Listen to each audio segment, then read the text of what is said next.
Huh? Hey, I'm tryna win. I'm tryna win in the 716 and I'm making it big. I wanna live. I think I'm ready to. Yo, what's good, man? It's Easy Pinchar Podcast with your one and only host, Glory Boy, here back again with another special guest in the building. Yes, sir. Bro, I just want to say thank you so much, because we've been trying to do this. Yeah. It's been like 2 weeks now, right? Yeah. And then we kind of just based on like the busy schedules and everything, we kind of lost track, and here we are now. Yeah. Bless up, and I appreciate you being here, taking time out of your schedule. It means a lot. No, thank you, bro. Appreciate it. Anytime, I can get together and talk with good people, just appreciate the moments. And, I'm definitely looking forward to having a good conversation. Yes, sir. And, like you said, we've been trying to make it happen, so I'm glad we finally able to make it happen. Hey, absolutely. But yeah, bro. So, guys, before we even start this, y'all go ahead and hit the subscribe button. Don't forget to like, comment, and share this video. And yeah, so let's go ahead and start, tell the people who you are, what you do, and then we're gonna get this conversation going. No, yeah, for sure. So my name is KeJuan Harmon, current occupation. I'm the statewide ladder to the outdoors coordinator for New York State Parks. Been doing the job for, 4 years. Graduated from Canisius College with a bachelor's in sports management. Obviously, big Bills fan, so right. Definitely, happy. So like, let's just go back to yeah. I'm gonna jump to that, but like, where were you raised? Because Yes. I know a lot of people that I've had on here. Yeah. Most of them are from Buffalo, New York. So like, tell us about your background. Yeah, so I'm from Lackawanna, New York. If you're not familiar, it's the first south town of Buffalo, so probably about 5 or so minutes from downtown. Lackawanna, that's home. Definitely, I take pride in where I'm from. Had some great memories out there. Still reside out there. Very fortunate to grow in a community that was very diverse, and right. All my good friends, and definitely growing up in Lackawanna made me who I am. Lackawanna is very diverse. No, they got a lot of my boys. They from Yemen. And, yeah. I had some of the guys. I mean, you know some of them. Mm-hmm. I play soccer with them. Yeah. And bro, it's very, very diverse. Yeah, and a lot of people don't know, and I can't emphasize enough. Like, it's diverse. Yeah, Buffalo is so big. Yeah, especially Lackawanna, from not just diverse in maybe a financial aspect. Like, there's a lot of different walks of life. Like you said, we have a huge Middle Eastern community. Right. Grew up with them, went to school with them, and it's we gotta and then we also just so many different walks of life. Yeah, thank God for that though. No, for sure. When you see diversity, I feel like it shows the true beauty of just humanity. Like, you see all different people, and just seeing the people connect. That's what makes it even more beautiful. Seeing how people connect, see the kids at the park, which we're gonna talk about. You see a lot of kids at the park that have different backgrounds, but still able to be there and have fun together. Yeah. So let's talk about you just growing up in Lackawanna. How was your experience as a kid? Like, did you always wanted to go outside and play and make friends? Yeah. Or did you just, your own thing? Yeah. So, I mean, grow up in Lackawanna, and especially like right when, I got to, 5, 6, 7, we didn't have a community center. We used to have, a lot of my siblings and a lot of other older people in the community. They had a spot called the Friendship House. Right. We didn't have that growing up. It's called a Friendship House. Yeah, the Friendship House. It was House. just a house full of friends. No, it was like your typical community center, gym, summer camp. Right. Like I said, I wasn't fortunate enough. Me and my guys, we didn't have that. So me, and my boys, they they like to call us the Budweiser babies. We did everything together. So that was like where I fell in love with sports, because we'd be outside in all the elements. Football, we played basketball, obviously, at the court, because that's all we had. Yeah, you know one thing that pissed me off, that I'm not going to lie to you. In Lackawanna, bro, that one field, I don't know, like close to like South Buffalo, South Buffalo High School or whatever. Oh, you talking about Milroy Field? Is the turf right behind the police station? Man, the kids be ruining that field, bro. When the field first was opened up, they used to, actually, I understand, they used to be like nobody on there. Yeah. Only teams that have rented the field. Yeah. But then every time I go there, when we have practice with my team, it's like kids have already digged the holes. in the turf. Yeah. And I'm like, man, come on, just come and play and go home. Yeah, no, I mean it's same thing in my community. You know, Right. we had the playground, the big slide to get ruined because got kids want to pee down the slide.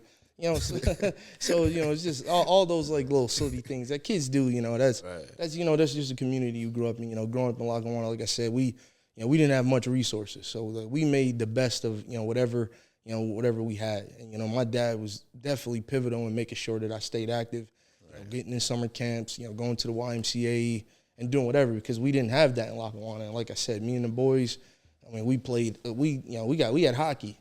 We get some hockey sticks and we made it happen in whatever type of element. And a lot of those experiences as a kid like helped shape me to who I am today. And I see, bro. I mean, you're actually doing great. You're doing Yeah. great in the community, giving back. So like, and also like when you was in school at Lackawanna, because I know it's very diverse. No, yeah, definitely. How did you manage to communicate with those kids that were just new to America? Like, how did you build friendships or get to talk to them and introduce yourself to them? Yeah, I mean, Lackawanna is a small community. So every, and school was like where everybody in the neighborhood would go. Right. So, growing up and having, I remember one of my real good friends, as life went on, I remember in third grade, he came from Yemen, didn't speak any English. So, we would try anything, just like, oh, how do you say this word in your language, or, draw something, or just try anything to just try to communicate and just show them, open and welcome arms. Because that's what we do in Lackawanna. We're, open for all, welcome for everybody, just because, like we talked about, it's a very diverse community. Yeah, and like I said, growing up, a lot of the, our Middle Eastern population, a lot of them didn't speak English. This was their first time over. And we would try to welcome them, any way possible. Right. And did you ever seen, because I like to ask this, so like, because I know when I came to America the first time, I used to experience where some kids would like say, oh, African this, African that. But like I had those kids that would actually speak up and say, hey, leave him alone. Yeah. Like, were you one of those kids, like when you did kind of like walk around the school and you see someone try to pick on someone that doesn't speak English and kind of like stepped up and said, you know what, enough is enough? I'm biased and I say this, like I say, like Lackawanna, open community. Right. So a lot of that, we understood that we had a population of individuals that didn't speak English, and we would, gym class was probably the best component of welcoming everybody. We play a sport, and that would get them more comfortable, and it just kind of would take off from there. Gym has always been amazing. Yeah. I feel like gym, because they divide into sections where like everybody's playing a sport of their own. Yeah. They're playing football, soccer, volleyball. Yeah. And it used to be some of the best times when I was here too, bro. Like just going through like middle school and all that. So now let's just jump straight into like going to high school, because I know like Awana, it's more like city honors. Mm-hmm. It's more like a charter school. Yeah. So everything is all connected. Oh yeah, yeah. So like, how was high school going into high school? So I actually went to charter school most of my elementary days. So and I played football, played little league football in charter school. At the time they didn't have it, so I went to the Lackawanna High School just to play football. And going from a charter school, which is definitely a lot more structured and definitely more hands-on in terms of learning, to going to Lackawanna, where it's like high school now. Ain't nobody's gonna hold your hand, was definitely eye-opening for me. And I would say, like, coming into high school, at the time, definitely, I want to go to the NFL, go to NBA, so, I had my, like, own internal motivations. But, freshman year of high school, I'd tell you, I'd be the first one I struggled. My grades wasn't up to par because, it was an adjustment, like I said, going from the charter school, global charter school in Lackawanna, which was very hands-on, to then going to Lackawanna High School, which was very, like, hands-off. And honestly, like, middle school, I wasn't the most well-behaved kid, just like being a class clown or whatever. What did you do? What did you do, like, in school and being labeled as a class clown? Yeah, just laughing during class, talking during class, just trying to fit in, trying to be a little show-off, try to get the girls. Never got them, but, just doing the little silly stuff you do as a kid. And we all like needed the one class clown. Oh, yeah. Because they made the time go so fast. They made the class more fun. Yeah. And I feel like I appreciate this class clown that we had in my school. they make school even more fun. Yeah. You ever had that experience where like there's always that one person that makes the class even more fun? Yeah. They call off and the whole day is just ruined. In middle school, it was I had my guys who still my guys to this day. My boy Rashawn and Link, and my boy Jamal. Like we just had fun. Like we be in the hallway and try to dunk on each other on the locker. Man. Just do this the most silliest of stuff. But like I mean, literally, I almost failed 7th grade because I wasn't focused on my education. I was just trying to go to school and have fun and just be like a big goofball. But I'm glad I was able to get that out of me early in middle school and mature along the line. Right. I mean, it takes time too. I mean, you can't really. That's why sometimes they tell you enjoy your time as a kid. Yeah, have fun as a kid. Make sure you enjoy those moments. There's time to grow. So. I mean, it's a moment to talk about. I believe sometimes maybe when you sit down with your friends that you were in middle school with or high school with, sometimes you tell them, "Yo, bro, remember that day?" When, Nah, I was just doing this a couple weeks ago. Like I said, my boy Rashawn Link, we got a little group chat. We talk about those middle school days all the time. Those be the best times. I wish it was a genie. I can just go relive one of those days. Hey. One time. I mean, we just had so much fun, but obviously it came with a cost, and that cost was like our grades. But those memories we made and those friendships I made during those times, last forever. Oh yeah, that's priceless. Like nothing can take that away from you. No, for sure. Those grades can be supplemented. Yeah, exactly. But yeah, so and also when it came to start deciding for college, how was it for you? Like, how did you come out? How did you manage to decide? You know what? Canisius is the one college that I want to go to, or did you have like any other options that you wanted to attend? Yeah, so I think when it came to coming to college, I can recall, and I go back to sophomore year of high school. I think I had a awakening, I guess you could say. I'm somebody that believes in the man above, and I was praying like I want to be something. I want to be something.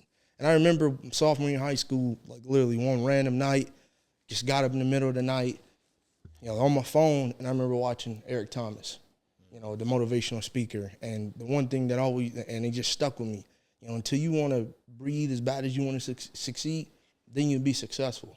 And I remember, bro, literally sophomore in high school, I watched that video, 4 a.m, I'm doing push-ups. Like, I just got so internally motivated. And like I said, like my freshman year in high school, my grades was terrible.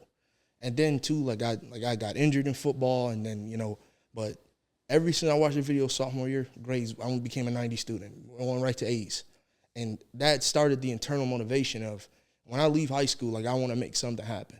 And people always ask me like, what is it? And it's just like I just after that night, bro, I just got like so motivated. Like I got to make something happen. Right. I'm not gonna waste my time.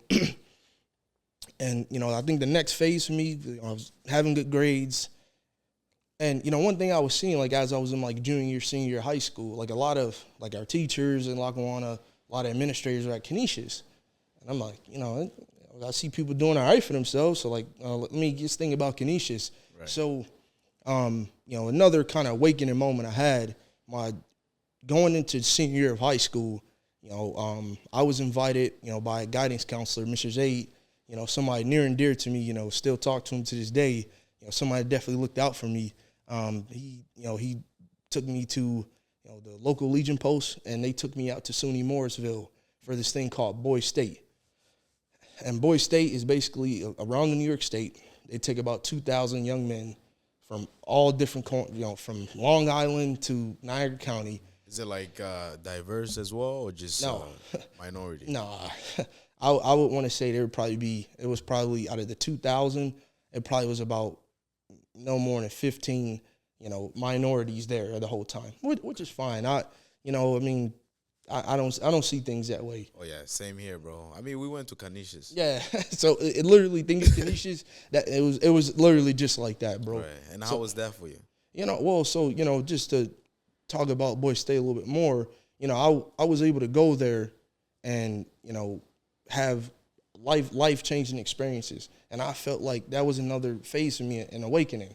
So, I came home from, Boys State, and, I felt like I learned a lot about myself. Like, I felt like I got potential here. Like I was able to go there, and they ran like this little mock government thing, with everybody, and they had like military presence. And bro, like it was tough. It wasn't an easy week. Like it was no phone, no cellular device, like no connection with the outside world. And I was able to, make good friends, and really, I really put myself in the experience. So by the time I came home, it was like I got locked in, and going through senior high school playing sports, like Canisius was always like number one to me. It felt right. And I remember doing a visit. Canisius just felt right. My second option was going to play football at Elford, and it was just like no, like when I leave college, like I want to make sure that when I walk out, like I got something there for me. And it just seemed like Canisius was a prestigious college, right. Which I came to find out. And it worked out for me. And I feel like you focused more on the long term goal rather than short term. Because I know when you go into football, a lot can happen. Yeah. Injuries, concussions, which can mess up with you like in the long run, and I feel like that's where a lot of athletes tend to make hard decisions. Yeah. I know it could be one of the sports that you love, a sport that you've been playing your whole life, but what matters the most? Mm-hmm. Your future, or just going into sport and getting hurt and then messing up everything else? No, it was just as like Canisius felt right for me. I was like, you know what, it's time to hang up the cleats. And there was like no specific reason. I wasn't worried about like injuries or nothing like that. It was just like, it's time to hang up the cleats. It's time to get in the books, and that's what led me to Canisius. And it's a small school too. For like a lot of people that don't know, Canisius, I think most of the classes have at least 46, 50 students max. And that was my biggest class. That was my biggest class was like I think 70 something. Oh, I want to say the biggest class I had was like freshman year. I think one of the like one-on-one classes I had like 50 or something like that. Everything else was, so yeah, like you were saying, Canisius makes it easy. A university now. At the time it was Canisius College, but definitely was a small university. Man, absolutely. And also, so let's talk about just going into Canisius. Mm-hmm. You grew up in Lackawanna, where it was so diverse, where you saw people all different races, you know. And then when you went to Canisius, you saw majority of the race was just white students, So, like, how did you feel, and how did you manage to kind of, like, build relationships? Was there, like, a culture shock for you? Yeah. And, just moving forward, how did you, feel, like, build that place to be, like, a home to you? Yeah, and when I was visiting Canisius, obviously, I can tell that this was not a diverse school. And I think going to Boise State and, being around, not many minorities and not being around many like me, I'm comfortable with being uncomfortable. I like that. Like it like going to Canisius and I was able to dorm, and literally it was only two, minorities on my floor. It didn't, it just didn't bother me. I didn't see it. And I think it stemmed back to, my past of, like, what was able to, like, help me make friends, like, in Canisius was sports. A couple of the boys on the floor was Bills fans. My roommate, my freshman roommate was a Syracuse fan. I was a Duke fan. So, like, sports was able to bring us together. Right. And, I was able to make, like, good relationships through there. That's the thing for men, too. Sports is huge. I feel like sports, we have to always appreciate sports. Oh, yeah. I feel like sports is one thing that brings the world together. Think about, like, the World Cup. You know how so many things goes around the world, but as soon as the World Cup hits, every nation want to collab and just be together. No, for people at stadiums celebrating 2026. The World Cup will be in the United States. On the World Cup, like, I got to be in Toronto. Like, I got to make it happen. That's like a bucket list item. But one thing I learned at Canisius in the sport management program is sports is a microcosm of the world. It's just like politics, like you said, the World Cup is like one of the times in the world where people take pride in their country. They kind of maybe focus on like what's going on in the world, and more so like I want to see my country win. That's true. My story, sports was able to bring me together with my friends, and as well as help me build relationships in school. That's true, man. But Let me ask you this, bro. Like, did you ever want to do something else besides sport management? So it's funny you say that. So when I picked Canisius, I wanted to go to school for business administration. Okay. And I remember they did like a questionnaire, and I get there and I get like my schedule. I'm like, sports management. I didn't pick that. I'm like, because I was like, I had this misconception that it's hard to get jobs in sports. Like, it's not that many jobs out there. And I was like, let me just go get like a business degree or something. Maybe it's a little bit easier than going down the sports path. And they picked it for me, and the decision turned out to be great. And sports is like something, like I said, like that's my story. Did you question them? Like, why did you guys pick this for me? No, I remember just getting my freshman schedule. I was like, sports management, I don't know, okay. Like, let's just see what it's about. They didn't even give you the chance to be undecided. No, I'm telling you, bro. I put down, when I did like my application, I put down business administration or something. Right. I didn't put down no damn sports, and I get my thing, and we did a questionnaire, and it was sport management. I was like, okay, whatever. Would you say that the major was easy for you?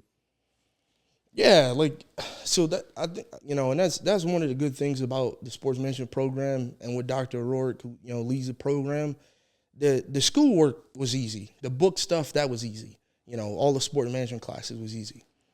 The way he built the program is really getting that real world experience, because that's what matters.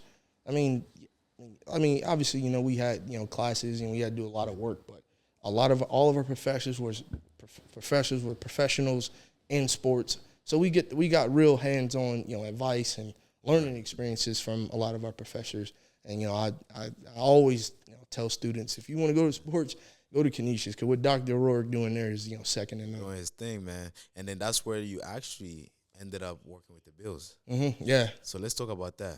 How was that experience? So throughout the 4 years at Canisius, and when I started doing some stuff with the Bills, one of the professors, like I said, Pat Matthews, he was one of our professors, and he was doing some stuff with the Bills, and the key thing that when you take the intro to sports management class, Dr. O'Rourke was huge on, as we bring in professionals, like, take advantage of that.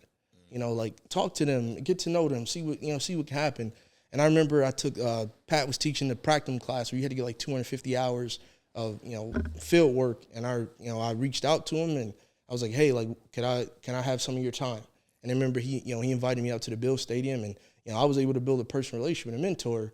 And, that's how I was able to get with the Bills, and I was helping them do IMG college seats. So, like, with the season ticket holders, they got, like, the little boot cushions on the seats if you ever been to the game. So I'd be out there in the summer taking them off, putting them on. So doing some hard work, but, that was just part of the journey. Was it paid? Was it paid internship? At first, no. But, it eventually did become a paid opportunity. Oh, paid opportunity. Man, you see, it's all about just stepping up, and, like you said, you made just that one move. And spoke up, and that's that move right there was like that's what it takes. And just like the biggest thing I got from being in Canisius and being in sports management is the three things, and I always tell those that come after me, here's the three biggest things that will help you. Connections, and with connections, like organic connections, right? Not just like, hey, I talked to you on LinkedIn, or I messaged, like checking in on that person, hey, I'm KeJuan, telling them your story, really being a genuine organic connection. And with connections, work ethic, because it's just like, like how they talk about like the NFL. There's a million kids that play high school football. Less than 1% of them are ever going to play. It's like the same thing with jobs, bro. Like, it's a million kids that were sport management majors. How many of them are going to get jobs? So, and that's, and for me, like, my hard work was I got to put as much as I can on my resume. Yeah, you have to stand out. No, for sure. And so, connections, I made a lot of connections, and I can't be unique. And that's how you be unique. Your connections and your network is what really sets you apart. And, there's the great saying of, it's not what you know, it's who you know. But I learned in school, it's not what you know, but it's who knows you. That's the key, is who knows you. Yeah, because you have to, like you said, you have to make yourself stand out. For sure. And then people will recognize that, and then people will get to know you from that. Yeah. And I like how you say it's not about who you know, because we always, growing up in our communities, yes, we understand connection is very important. We come across kids that have crazy connection. Speaking of connections, there's kids that who have parents that have so much money that they have so much connections. Yeah. As soon as their kid graduates, they're promised a job. You know, but also just when you in a school like that, you have to make sure you take care of all those little opportunities. Go to the professors, talk to professors, make sure you know, and then that's gonna build up that connection for yourself because we're not all from the same. No, yeah, it's same place. And I mean, like, and that was the third thing I was gonna say is like, you know, be unique. And like I said, you're unique with your work ethic. Yeah. So you know, the quality of your quality of resume matters. Right. You know, if you just doing some whatever, I mean, that's cool. But like, you know, I was fortunate enough to have some great opportunities working with the Bills, and I was able to make great connections, and that helped me become unique. And like you said, those little opportunities. Like I remember, you know, we took my junior year, we had a class, professional development, and like, you know, more professionals would come in. I remember, you know, I got an internship because one of the guys was like he was the head of HR at New Era, and I just went up to him after. Hey, nice to meet you. Thanks for coming in. Right. Got his email. I would just follow up with him. Hey, like, how's everything going? Good holiday. You know, did you have a good holiday? Like I said, like building or making an organic connection. Hey, I always say, closed mouth don't get fed. Nah, that's it, bro. You know, I mean, and stepping up, you just have to have that courage. Trust me, we all have been in a place where someone have denied.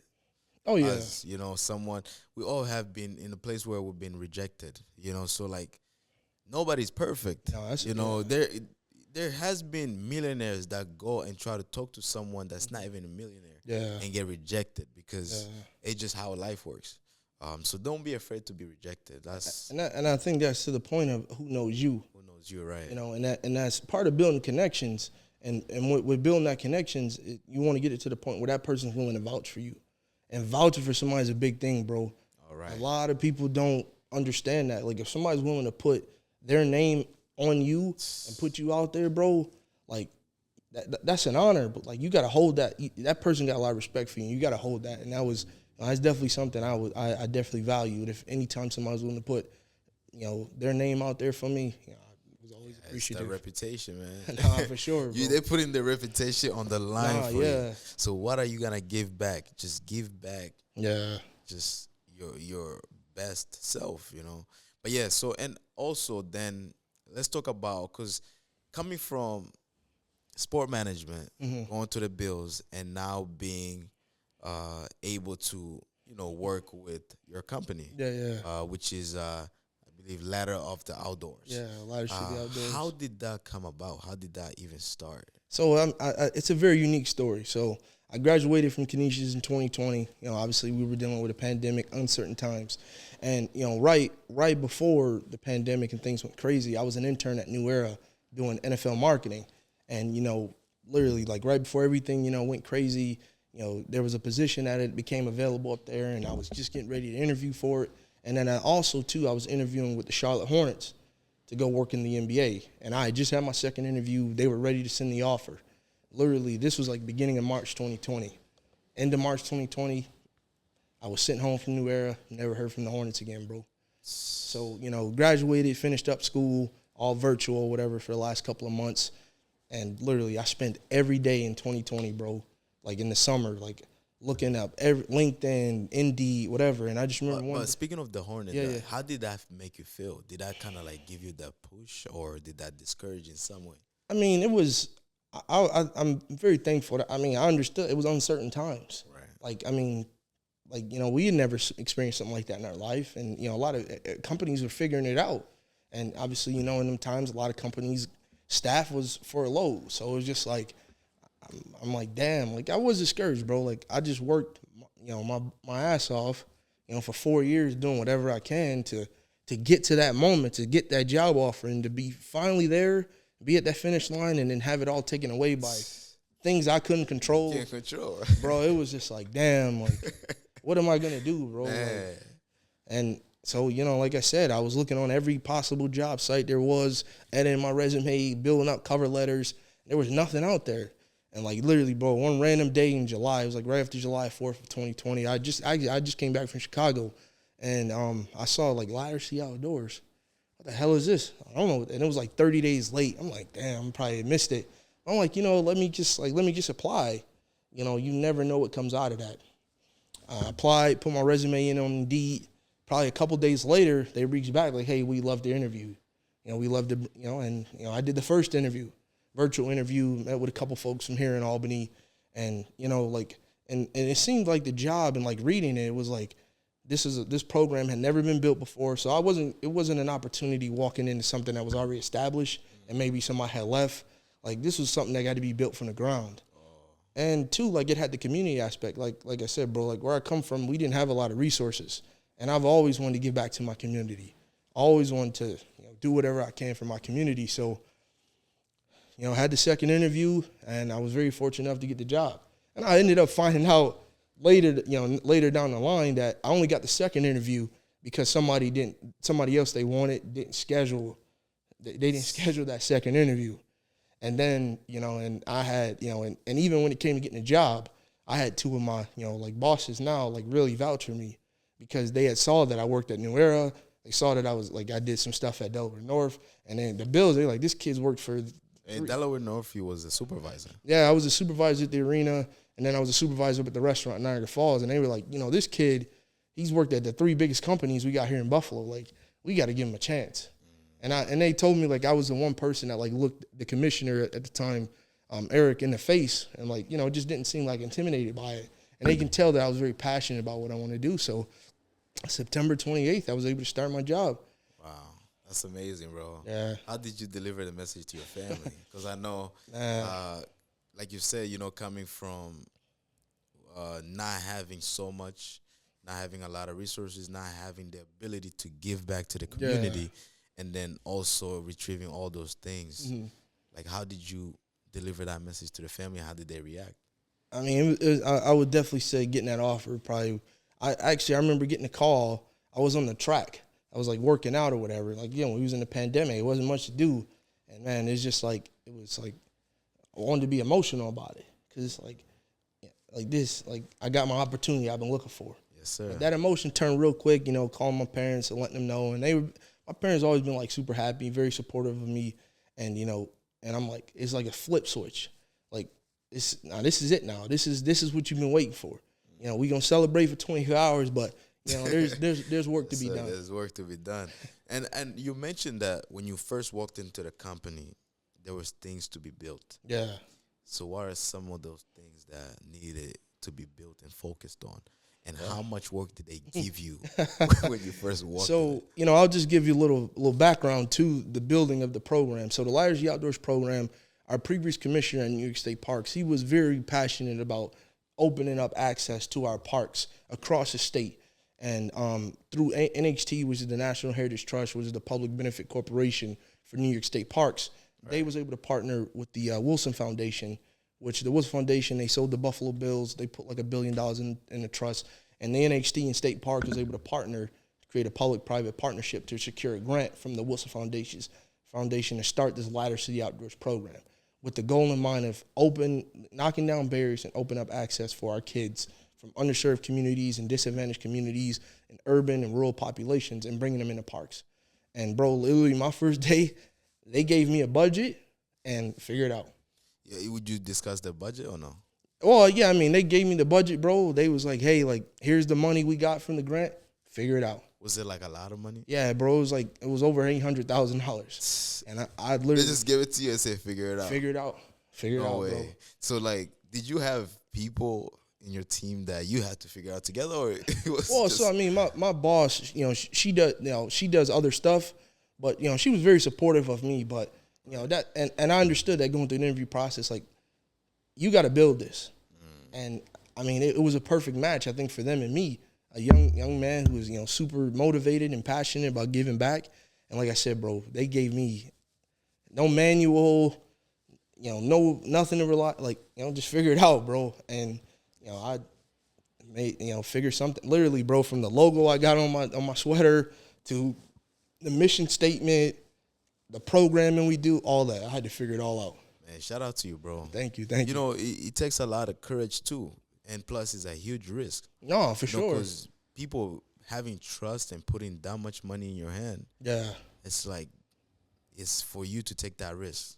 You know, that's where like sometimes they tell you, man, just walk by faith.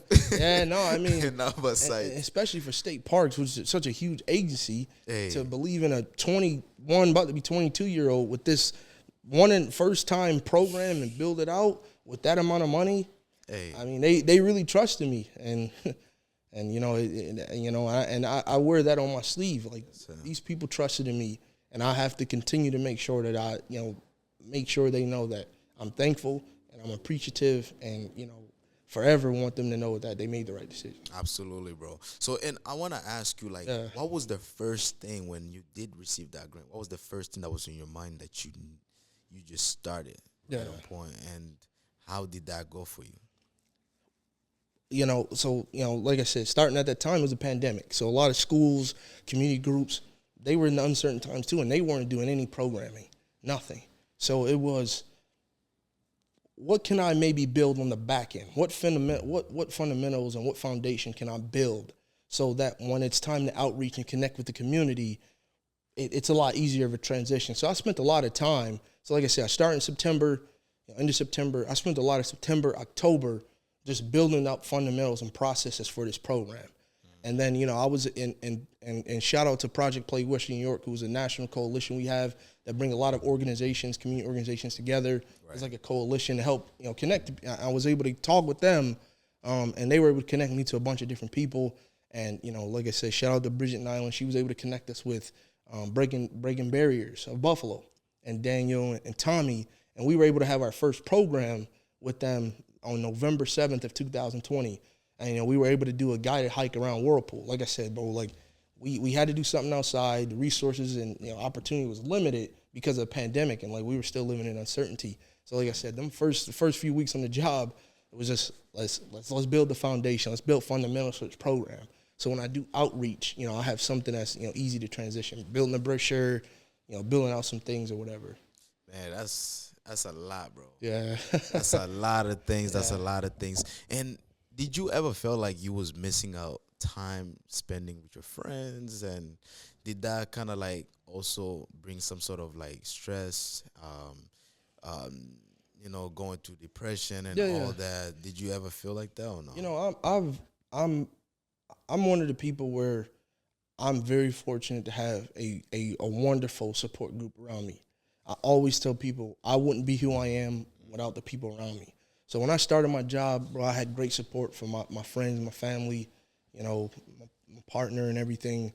And, you know, it was like they know the type of person I am, and I put my head down and I made it happen. And, you know, it's just like I tell you, bro, like I was so motivated because, like, you know, I remember like just taking a step back, like, hold on. I just got a job in times where everybody's getting let off.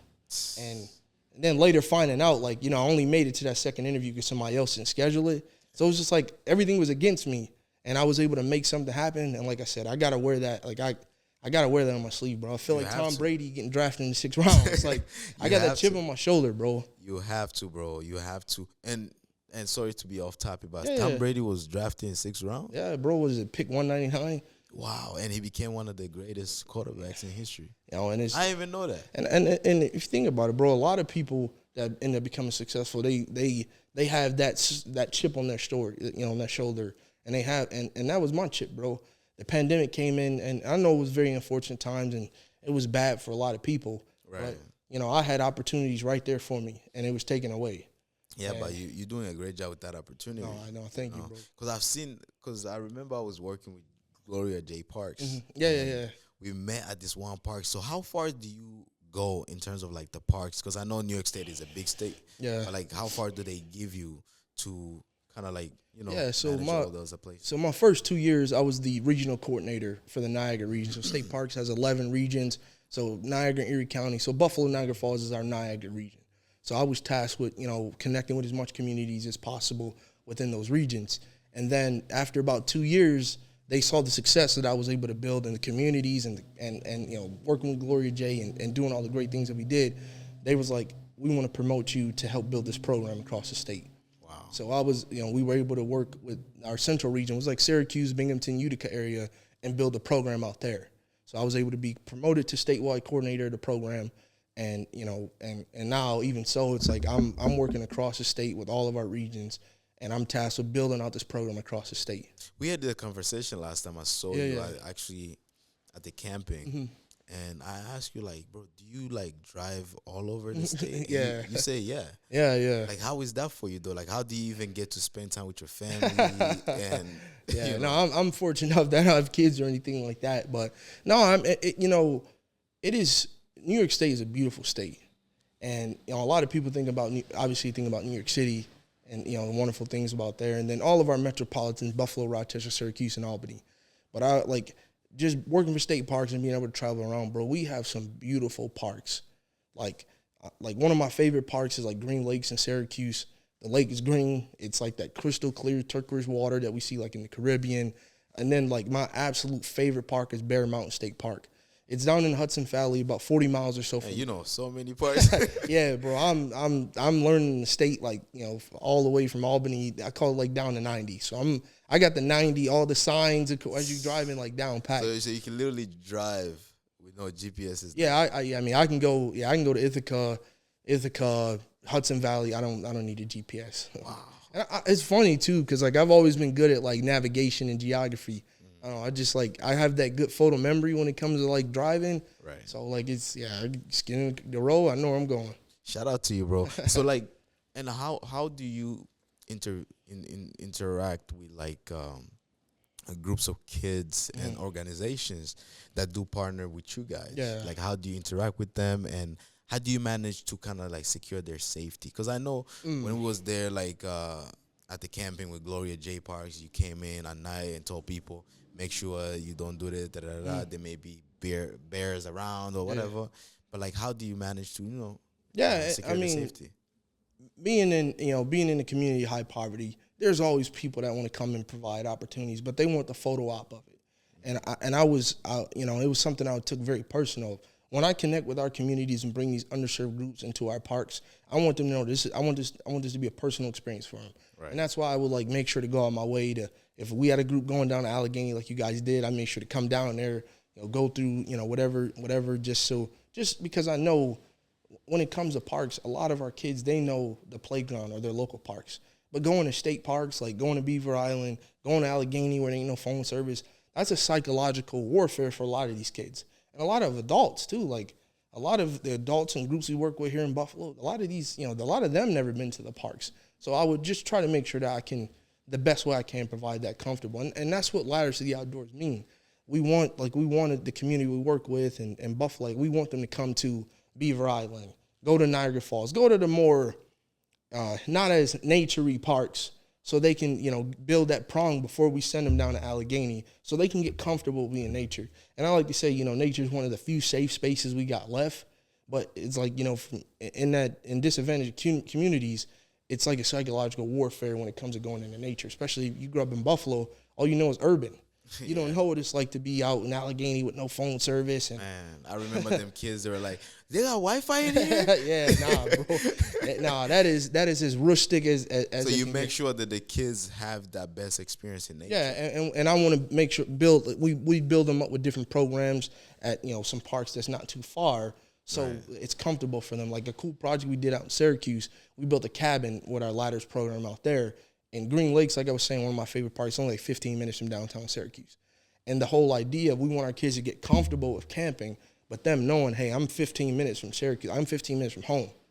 And then, kids get comfortable there. Then we can send them out to our other group camp sites that ain't no Wi-Fi. It's more of a true camping experience. I feel like psychologically that's very important, bro. Oh, 100%. Because, a lot of these kids don't really go places. Yeah. I've met some people who are like in their 30s right now, and they tell me like, I've never really traveled places. Yeah, bro. And I'm like, what?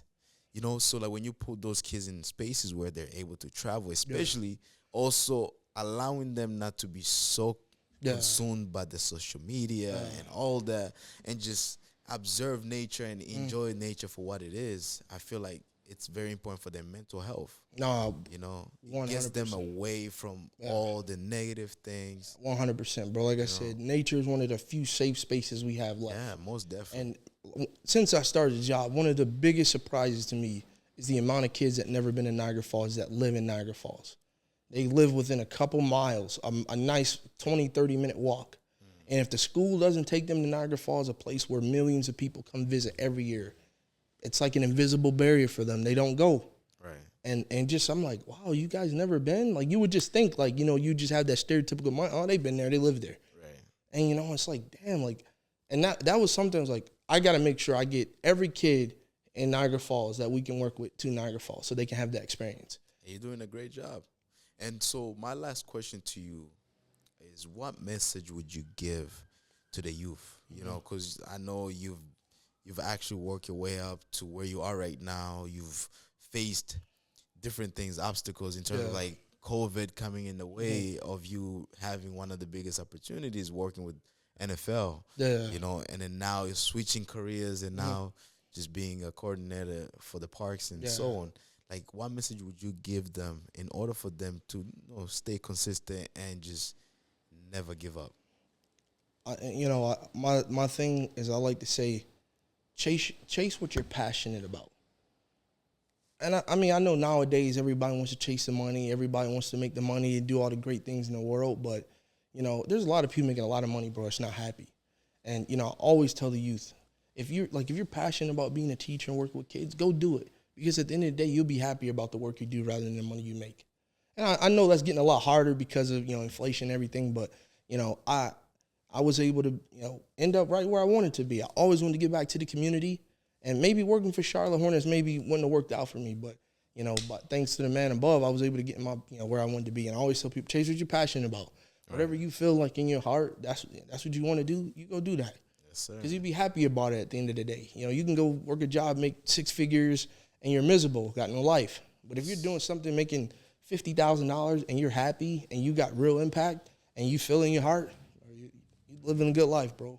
Hey, that's true. I mean, the most happiest people are not the ones with the most money. No, for sure, bro. They're the ones that's living the life that they chose, you know, enjoying every single thing that they're passionate about, like you said. But yeah, bro, thank you so much. You know, it was a pleasure having you here. And we did really have a great conversation. Definitely, bro. Most definitely. I'm very appreciative to be here, very thankful. You know, I'm definitely want to see you continue to grow and all the great work you do. So any way I can support, bro, I'm here to help. Thank you. Appreciate it. But guys, y'all go ahead and hit the subscribe button, man. Don't forget to like, comment, share this video. And do you guys actually have a Instagram page? So we're actually working on social media. Okay. Like we're working our way up there. Like I said, bro, we're building the foundation of this because, you know, I want Ladder C Outdoors to be on the same level as YMCA, Boys and Girls Club, you know, one of those national brands. But I gotta make sure I'm putting in the work to get there. Yes, sir. I aspire to be there, so I got to make sure I build up the ladder to get there. Hey, 2025 is looking bright for you. Yeah, something like that. 2025 is looking bright, but I appreciate you one more time. And guys, thank you so much for tuning in, man. And y'all have a good one. Let's go.